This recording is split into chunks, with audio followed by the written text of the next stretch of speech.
Hello guys, I'm so excited that I finally have just received my new book, which is Training, Nutrition, Supplementation in Bodybuilding. You can purchase this book on Amazon.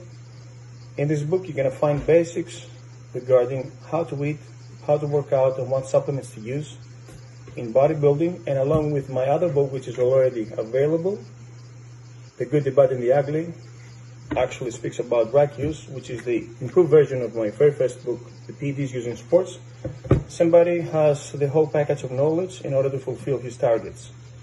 Thank you so far for the positive feedback and the good comments, and I hope you do like it.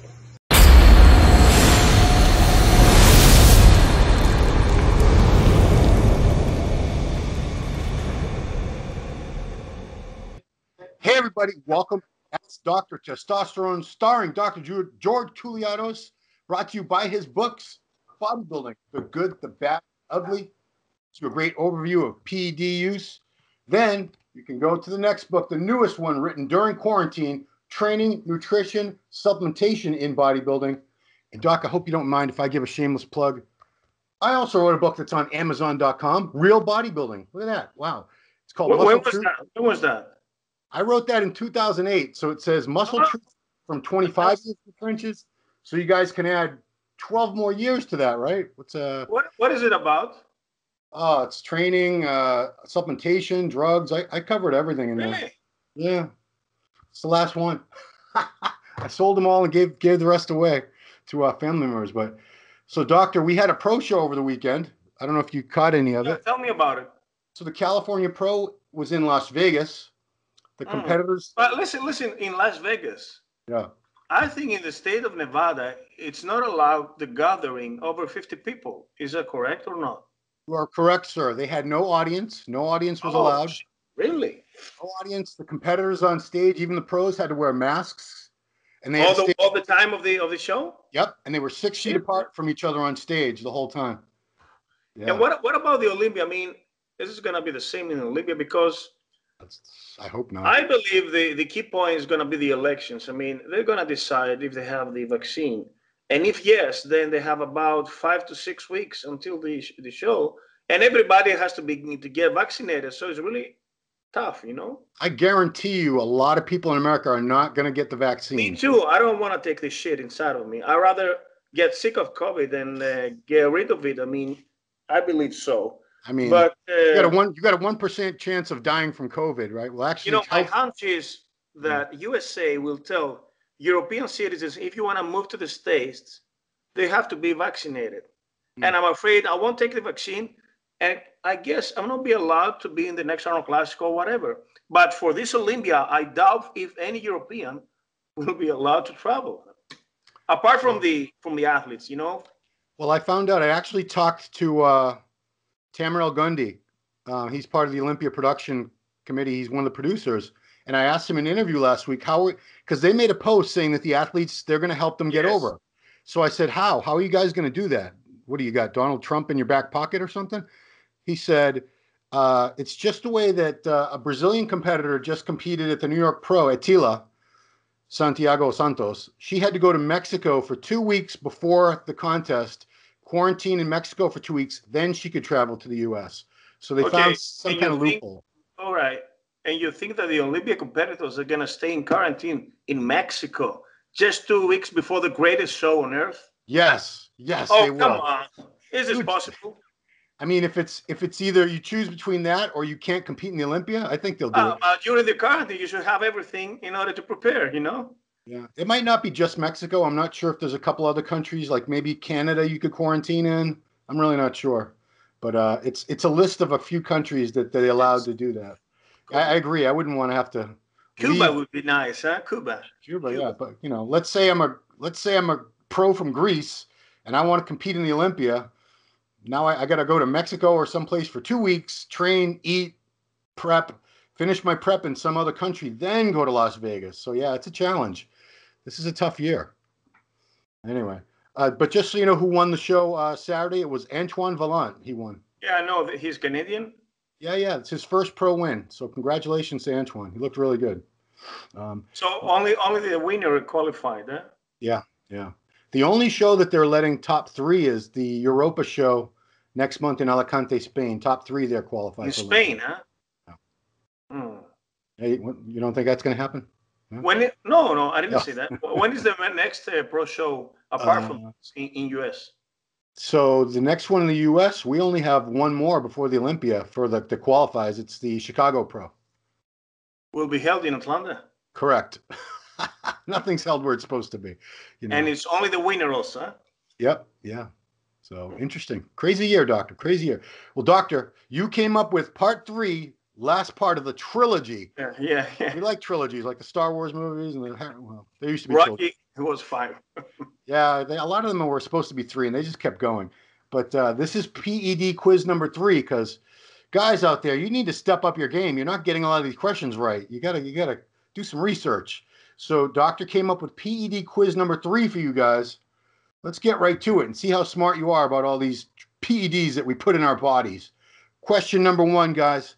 Which ester is of the slowest release? Which ester is of the slowest release? Is it cypionate, enanthate, decanoate, acetate, or propionate? Again, your choices for slowest releasing ester. This goes for any drug. Cypionate, enanthate, decanoate, acetate, propionate. Answer is decanoate. Yeah, yes, that makes sense. Deca, for instance, Deca, or libido. It's really slow and has a half-life of 2 weeks. Yeah, libido, don't they only give that shot like every 6 months or something ridiculous? Every 90 days, 3 months, yes. Oh, Initially every 6 weeks, but it has a really slow half-life because it's always also 1 gram, 4 mL of 250. That's still, I can't imagine going 90 days between shots. Oh, good Lord. Okay. Actually, yeah, 6 weeks, you said at first? 6 weeks initially, yes. Ooh, that's a long time. I mean, usually it's about 60 to 90 days. Wow. Long time to go. Okay, guys, so that's the slowest release ester. Which ester is of the fastest release? Is it propionate, acetate, undeconate, cypionate, or enanthate? Fastest releasing ester, guys. Kind of tricky because the first 2 are very similar. Propionate, acetate, undeconate, cypionate, or enanthate. Fastest releasing ester of any steroid is an acetate form. Yeah, and you've said that you absorb the most steroid from an acetate ester. Is that correct? And usually Trembolone comes in acetate. So acetate has to be injected every other day, Yeah. 48 hours. Yeah, a lot of people love to inject, so that's no problem. Peptides. I know a lot of you guys love the peptides. Which peptide triggers insulin resistance? You don't want insulin resistance, guys. So which peptide or peptides? Your choices are IGF-1, GH, insulin, MK677, or MGF. What's MGF, Doctor?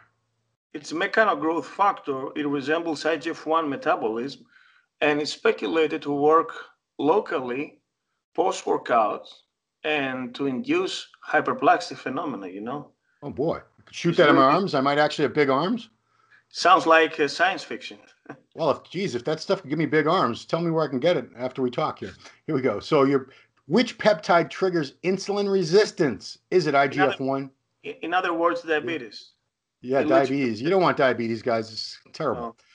Okay, the answer is it's 2 of them. GH does it. GH could cause diabetes, insulin resistance, and MK677. Now, I know GH has had that reputation for a long time, but MK677 is much newer on the scene. Yes, because it triggers natural GH release, so growth hormone releasing hormone from the hypothalamus. Yeah. But, if you abuse it progressively, then may lead you to some insulin resistance. That's scary. Yeah, then you got to be on insulin the rest of your life, guys. Okay. Which electrolyte is forbidden to be used while on spironolactone? Spironolactone, is that diazide? Aldactone. Aldactone. So if you're using the diuretic aldactone, which electrolyte would it be very, very bad idea to use? Is it Na, which is sodium, right? K, which is potassium. Ci, what's Ci? Calcium. Oh, because Mg would be magnesium. Yes. And then what's Ca? I thought that was calcium. Chloride. All right. See, I never took chemistry. Is that the periodic table? Yeah. I skipped chemistry in high school. See, this is what happens. So which electrolyte do you definitely not want to use if you're taking spironolactone, aka aldactone? Is it Na, sodium, K, potassium, Ci, calcium, Mg, magnesium, or Ca, would you say chlorine? No? Chloride. Chloride. Chlorine, you definitely don't want to take. Chloride is part of the sweat, sodium Yeah. chloride, you know? Gotcha. Okay. Okay. The answer is, guys, it's potassium. You don't want to take potassium. Why is that? Potassium or kalium in Latin, and you have to know that it's forbidden to eat potatoes and bananas while loading and using aldactone at the same time. You know, it's really stupid to do this because you elevate already your potassium, and these two foods are high in potassium.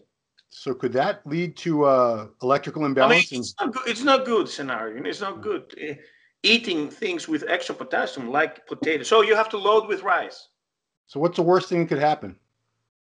Ventricular tachycardia, and which is heart arrhythmia, and I don't know, I'm guessing fibrillation is the worst case scenario that you need defibrillator. Okay, well, that's pretty bad. Before we get to next, okay, so next one is, guys, what's the most common side effect of ephedrine HCI abuse? I know ephedrine is hard to find. It used to be very popular, but people still use it. What's the most common side effect? Is it dehydration, cramps, tachycardia, which would be an irregular heartbeat or a speeding up heartbeat? Fast heartbeat. Fast heartbeat, okay. Hypertension, high blood pressure, or insomnia. Most common side effects of ephedrine HCl abuse: dehydration, cramps, tachycardia, hypertension, insomnia. Your answers are two things: tachycardia and insomnia. And I think a lot of people out there have experienced that from speeding heart rate, you know, and then restlessness, and you cannot fall asleep. Yeah, no good. It breaks you down, your nervous system. You become like a zombie, you know, I mean, I told you, I used to have a girlfriend. She was a coke addict. And then when she ran out of coke, she told me, please, she was begging me, can you please give me some ephedrine because I'm sleeping whole day, you know? Wow. Yeah, because I'd rather sleep all day. Not that I could. I don't have time for that. But when you have a rebound from stimulants, you're like a zombie. You have you lay down in bed, you cannot do anything. You know? That's terrible. You know, I can miss meals, and that's bad. But if I miss sleep, I feel my muscles shrink when it feels like when batteries are not recharged again. Yeah, you can't think straight. You can't really function. I can't. Now, I need to know, what is DM2? Because the next question is, which DMP, dinitrophenol is this poison that some stupid fucks are taking to lose fat, you know? Oh, okay. You got a little typo there. So which peptide is prohibited? If you're taking DNP, it would be a bad idea to use... I'm sorry. DNP is the last, I think the number 9 question. Yeah. Now, so we're on number 6. Which peptide is prohibited under DM2? DM2 is diabetes mellitus 2. So what you should not take if you have already insulin resistance and you have established pre-diabetic state, you know, for diabetes. Okay, so would you not want to take GH, IGF-1, MK677, insulin, or Sermorelin? Which peptide would you not want to take if you already have diabetes mellitus 2? And the answers are, there's 3 of them, guys. You want to stay away from growth hormone, MK677, which makes sense based on a couple questions ago, and Sermorelin. So could all these make your diabetes worse? Yes, Sermorelin also, it's GHRH peptide, similar to MK677, and also GHRP6 and RP2. So these 4 secretagogues are responsible to kick your own GH production. And as we said to a couple of questions before, also growth hormone itself, which is a peptide, and MK677. So these 3. Okay. AIs, which are aromatase inhibitors. So what are the side effects, guys, of AI abuse? If you're taking too many AIs, a higher dose, are you going to experience joint aches, dyslipidemia, which is what's dyslipidemia? High blood. Well, it's reduction in HDL and elevation of LDL. Okay. The lipids, you know. So it's a very bad lipid profile. Poor sex drive, good Lord, depression, or all of them. So side effects that you might experience from using too much AIs: joint aches, dyslipidemia, poor sex drive, depression, or all of them. It's all of them. So yes, could be all. Yes. Yes. That's why I don't take it. That's why I let my estrogen be sky high. I don't want all that shit happening to me, guy. Come on, that's horrible. Yeah, it sounds like you'd be better off with the extra estrogen, in my opinion. All right, guys. SERMs. I know a lot of you guys love the SERM. Well, SERMs are like Clomid and Novodex. Novodex. So, what are the side effects of SERMs abuse? If you're taking too high a dose of SERMs, would you experience joint aches, low BMD? What's BMD? Bone mineral density, osteopenia, osteoporosis. Okay. Density, osteoporosis, low IGF-1. Here's another one. I don't know what the heck this is. NAF. Non-alcoholic fatty liver disease. So when you have a fatty liver, even though you're not a drinker. Okay, gotcha. So, and the last one was depression. So, what side effects could you experience from abusing SERMs? Joint aches, low BMD, bone marrow density, low IGF-1, non-alcoholic fatty liver disease, or depression. You could experience NAFLD, the non-alcoholic fatty liver disease, and depression. So yeah, you don't want to. I'm sorry. Also, I forgot to tell. It's low IGF-1 also. Okay, let's circle that too. Plus low IGF-1. That's why it can blunt and hinder your gains. Another thing I don't use. I don't use SERMs, and now I'm glad I don't. Okay, now we're on to DNP. DNP is used for fat burning. It's highly toxic if dosed incorrectly. People have died from it. I try to steer everybody away from Not DNP. for human use. A lot Accidentally, of things. it was found before the World War II that some plants that were fed with DNP. Yeah. I'm sorry, it was for plants, okay? Yeah. Accidentally, some human beings that ate those plants, they start losing weight dramatically. You know, that's how they discovered this shit. I think it was like a weed killer, wasn't it? Something like that. I honestly think it was like a weed killer. Anyway, DNP, will it release catecholamines? What are adrenaline or noradrenaline? Does it work through this pathway? Okay.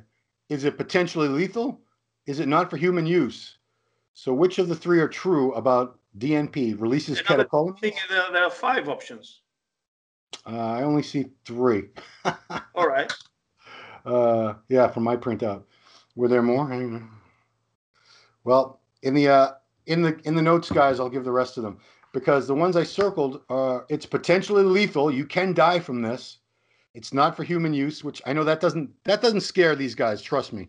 We use stuff that was made for horses and pigs and God knows what, but potential lethal, guys, that should scare you, because people have died.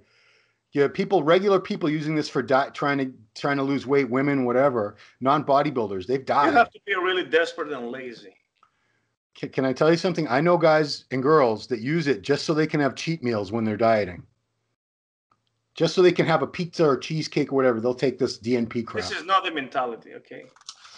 Oh, I'm not. I think it's lazy as hell. So, number 1, this is very important. It does not interfere, does not engage the catecholamine. So, all the stimulants like thyroxine, clenbuterol, ephedrine, even amphetamines, all of them, they work through releasing adrenaline from the adrenals, and a noradrenaline known as epinephrine and norepinephrine also.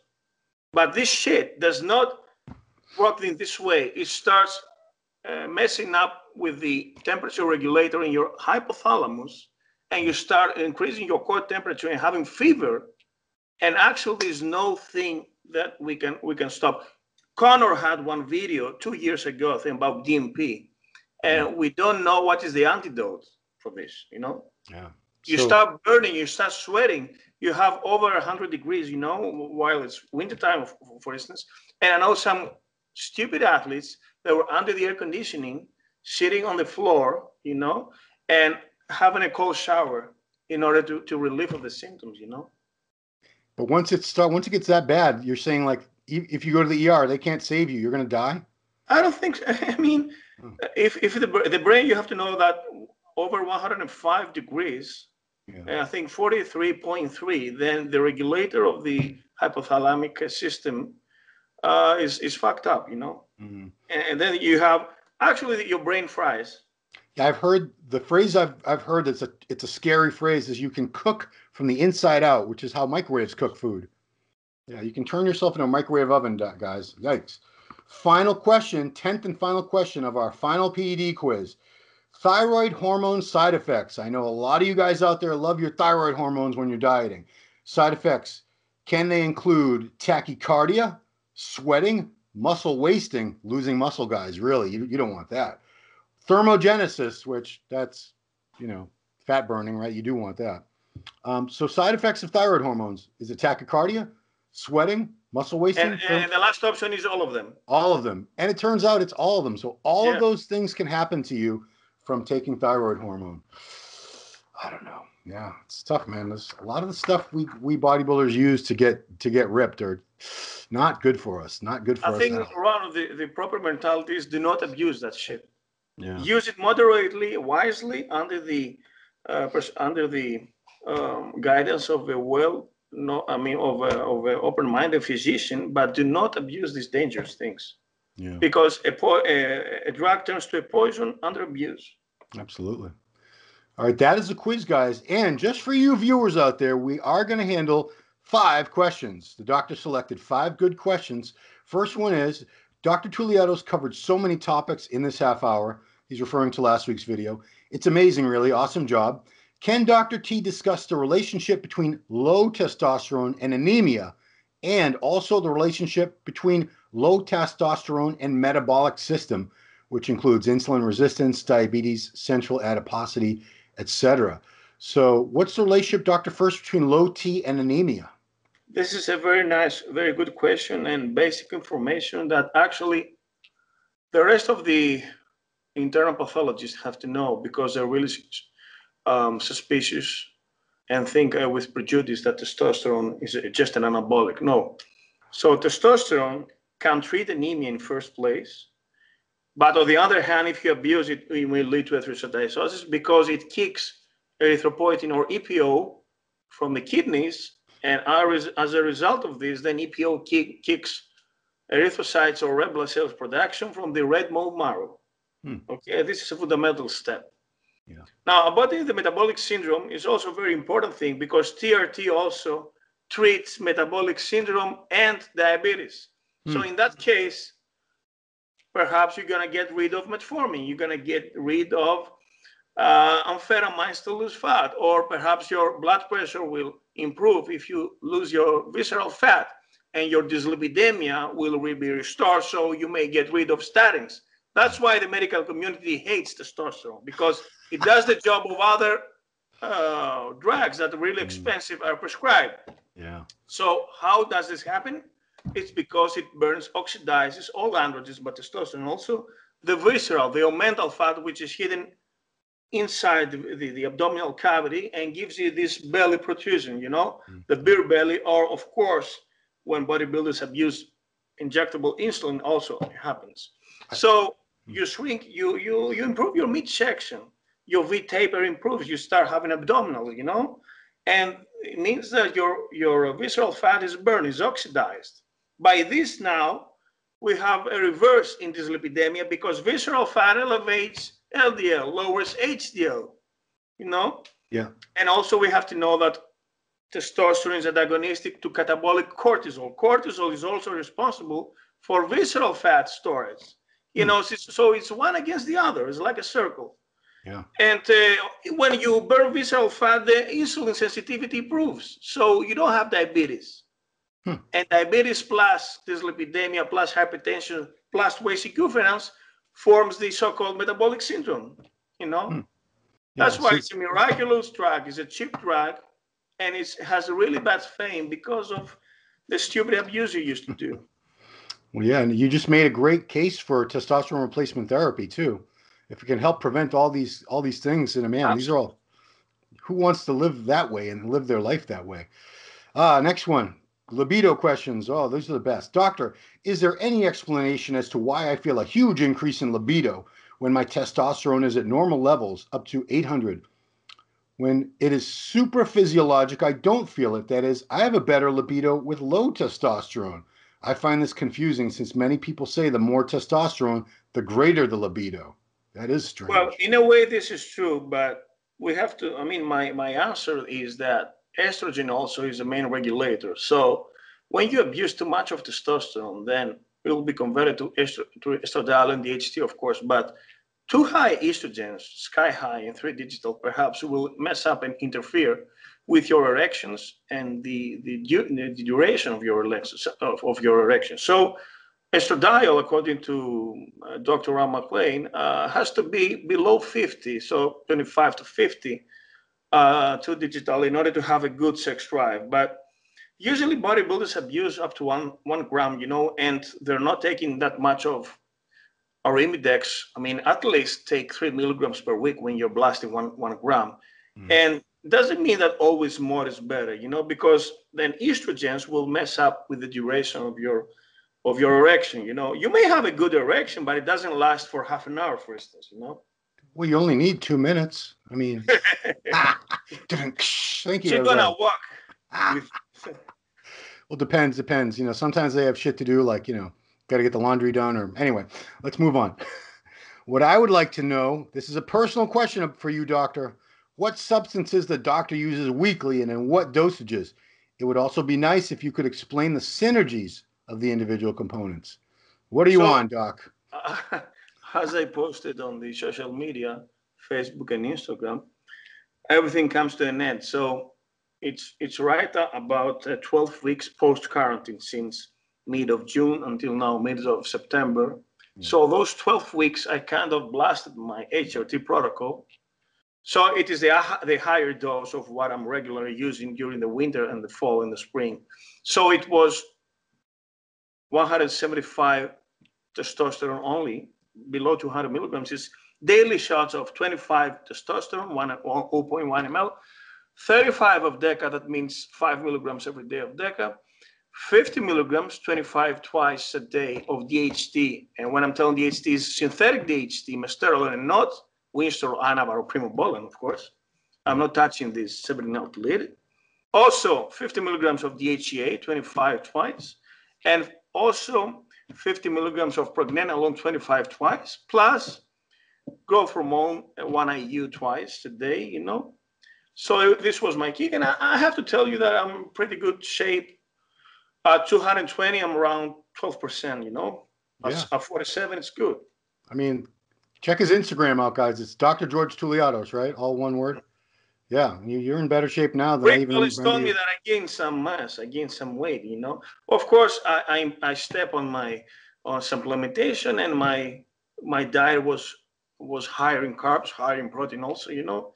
Yeah. And I didn't miss a training and workout. It was a good rebound from 205 to 220, you know. Yeah, I mean, how long did you go without lifting weights? The same, precisely the same. 12 weeks? Yes. Wow. Dude, I would go out of my skull. I had to have weights here. I did whatever it took to get some weights. Okay, here's a good question. Do you think someday in the future there'll be some drug or a way to restore the HPTA to its original condition, where it released LH and FSH the same as if you were 18 years old? Now, until at the moment, we have the so-called, it's the generates synthetic, which is not sermorelin. It's shit, I forgot it. It was triptorelin. I'm sorry, triptorelin. Now, okay. Triptorelin initially is used for prostate cancer because using it under proper protocol, it can castrate you. But in super low dose, under the guidance of an endocrinologist, it may kick your HPTA, you know? Yeah. In the very first steps. And so it may kick your LH and your FSH. Now, for FSH also, we have the HMG that may restore also fertility, you know, that also contains some synthetic FSH. Yeah. And of course, we have the HCG, that it's an analog of LH, in order to form the PCT, you know? Yeah. That's all we have until now. Okay. But yeah, who knows what the future holds? They're always researching new drugs, new chemicals. So, you know, things change. Last question. And this is a good question because as you pointed out, here in the U.S., we do not have legal access to Proviron. We have to get it some other way. Thanks. So this guy says, I don't have access to Proviron. Dr. T suggests using 25 milligrams every day. You actually said 50 though, didn't you? 50 when I blast, 25 regularly, you know. Okay. All right. So he was right. So you suggest using 25 milligrams of Proviron every day with TRT. What would be the dose of Masteron, which I have access to? So he wants to use Masteron instead. How much should he use every Now, day? listen, Masteron comes in fast ester, pharmaceutical grade, because I heard from some dealers that they make it enophate also. But we know initially that Masteron comes in propionate that releases 80% of the xanthan. So if you inject 100 milligrams of Masteron, then you're going to utilize the 80 of them, okay? Yeah. Now, imagine that you are shooting 100 milligrams every other day. It comes at roughly 400 milligrams weekly. Yeah. Out of this, you utilize 320 because 80 of them are utilized, okay? Yeah. Now, 320. Now, on the other hand, if you take 50 milligrams of Proviron every day, you're going to get 350 by the end of the week. Yeah. So it's roughly 100 milligrams of Masteron every other day equals around, not precisely, but roughly to 50 milligrams of Proviron. However, we have to know about that Proviron is not separately alkylated. Therefore, it might be broken down and degraded in the liver. So a lesser amount will be absorbed, you know. But more or less, we have 50 of Proviron every day and 100 of Masteron every other day. Okay. I mean, I wouldn't tell this guy to go buy drugs illegally, but Proviron, it's not that hard to find if you look for it. It's not. So Proviron is pharmaceutical grade in Europe. Yeah. And I think in Mexico, but Masteron used to be pharmaceutical grade until 2000 in Europe. Yeah. No? Yeah.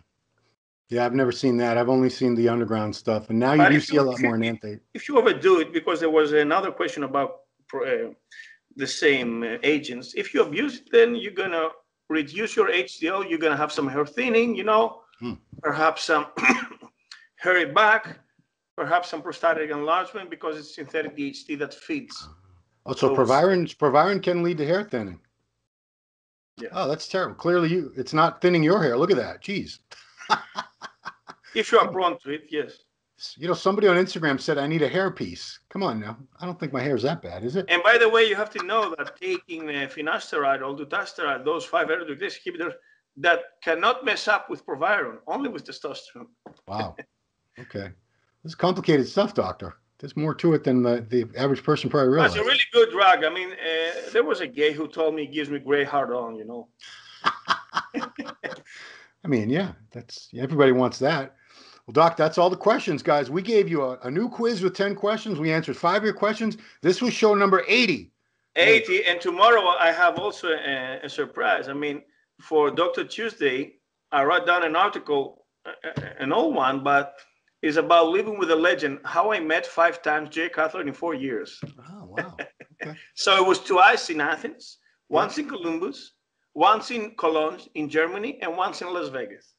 Yeah, he's been all over the world, that guy. I bet he's been to yeah, like every country in the world multiple times. He's a good ambassador, you know. Yeah, he really is.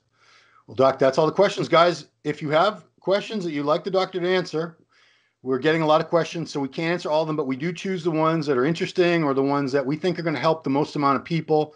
You can leave them in the comments section below. Please subscribe to the channel, hit the bell so you're notified when we get new videos. And every Tuesday is Dr. T Tuesday at musculardevelopment.com.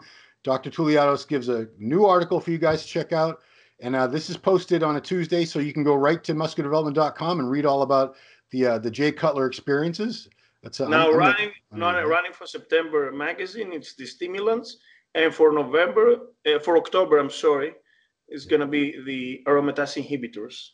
Right on. So that's that's every month in the pages of the print magazine, guys. Musculardevelopment.com is Ask Dr. Testosterone. It was just called Dr. Testosterone, I think. And for November, I have steroid cycles and the quizzes. Oh, okay. Well, they're going to want to see that one. Everyone wants cycles. They love that shit. It's going to be sold out in November for the Thanksgiving. I hope, yeah. That's when they start their bulk cycle, right? Usually. So when everyone gets fat and happy. Cool. Well, doctor, thank you so much for taking the time, sharing your knowledge, your expertise with everybody. Again, go to Amazon.com for his books. You can look under George Touliatos, MD, for the author and get those 2 books. And that's it. Thanks for watching Ask Dr. Testosterone with Dr. George Touliatos. We'll see you next time.